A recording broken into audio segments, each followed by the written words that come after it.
I want to ask you a little bit about list building and strategizing, thinking about building a sales development team. How do you teach prospecting to new SDRs who don't have any experience doing it? List building is interesting, and it's like one of the hardest things to do as a rep. It's also the most important. I'm personally of the opinion that we fetishize targeting a little bit too much, and I think intent signals can be useful. I've also bought like a lot of lead scoring tools in the past where you end up going through a very large professional service engagement. They say these are the A leads, these are the B leads, these are the C leads.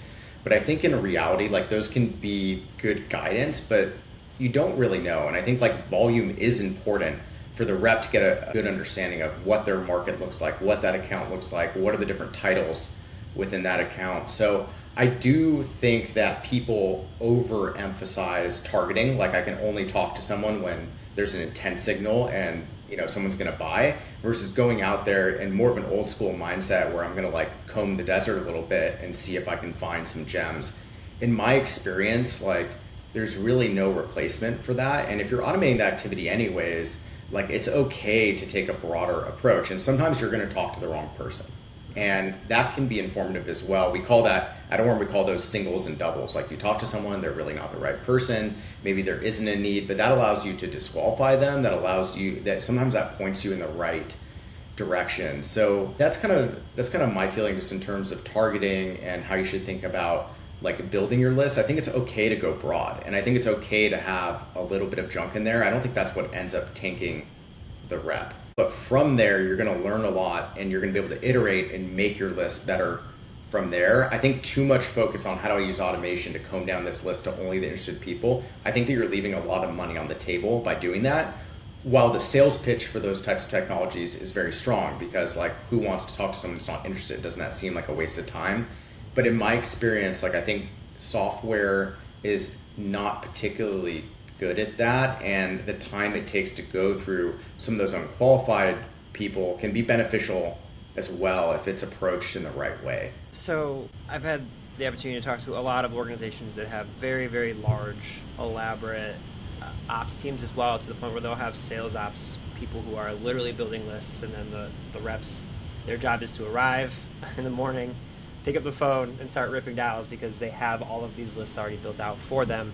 But obviously, you can get very, very good very, very quickly at the communication standpoint. But I imagine if you're doing the prospecting yourself and you're building out your lists, do you think that makes reps a more kind of well-rounded, capable seller and kind of sets them up for success long term, because they are having, to your point, all of those conversations with people who they can qualify, people who are not interested at all, and they kind of get a better lay of the land? Or do you think a best practice really is just to give reps a list of qualified people and say, call and book your meetings? Yeah, it's a great question. I think that there's degrees and levels to this. Like obviously, like wouldn't it be great if my rep sat there and he only talked to people that were ready to buy, right? And like I think there's certain motions within certain companies where like something like that is more feasible. And of course, like the other end of the spectrum, like you don't want your reps spending all of their time prospecting each individual lead,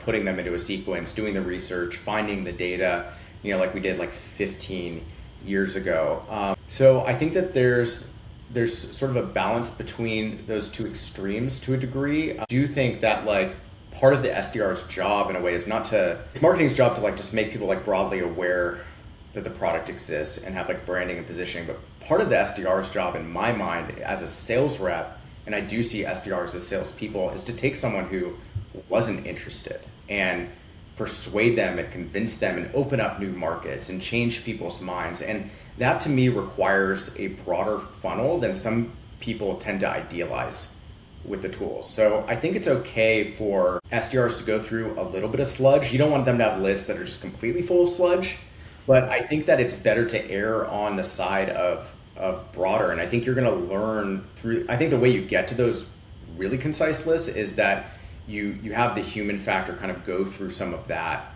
first, but you don't want to narrow it down to just people who have intent signals. You also don't want to narrow it down into specific titles.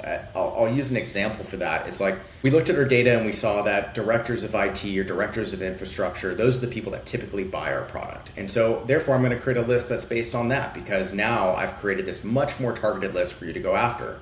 Well, it turns out that there's this new position that's arrived within forward-thinking IT organizations that's chief of digital transformation. And it turns out those people are a better fit than anyone else. And we completely filtered those out rather than, doing the work on LinkedIn, widening that funnel to actually discover that. I think one of the things we had learned at previous employers, like there was a different reaction to message, like backup admins were not necessarily the people that we wanted to sell to, because in some ways they were being like protective of their jobs. And we found that, hey, directors of IT and directors of infrastructure are good. And this other title is like, thinks about it a different way. And over time, we developed talk tracks for all those various levels in the organization because we were talking to them.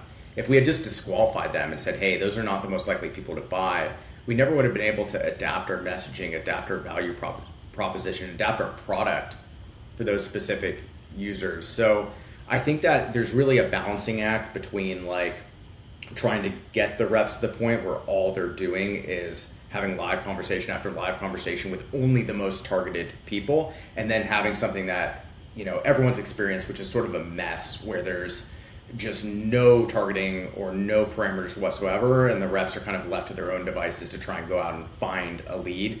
But I think like idealizing one side or the other is not the right approach.